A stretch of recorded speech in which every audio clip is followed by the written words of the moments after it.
রঘুনাথগঞ্জের সদরঘাট শিব মন্দির এলাকায় দেখা মিলল একটি বিশালাকার চন্দ্রবোরা সাপের।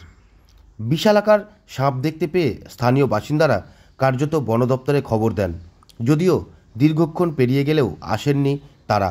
ফলে স্বাভাবিক কারণেই সাপটি লোকচক্ষুর আড়াল হয়ে যায়। বিশালাকার চন্দ্রবোরা সাপটি দেখতে উৎসুক ভাব লক্ষ্য করা যায় মানুষের মধ্যে, যদিও আতঙ্কও বিরাজ করছিল।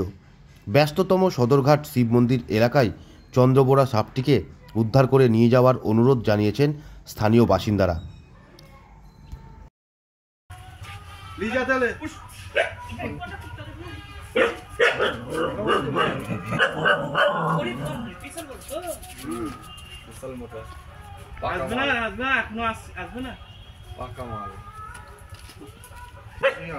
পাকা মাল মানে খুঁড়ি থাকে, পাকা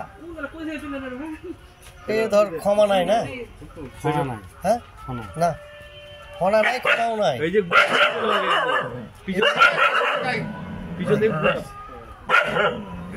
যাক যাক যাক, কিছু করো না, কিছু করো না, কিছু করো না, কিছু করছে।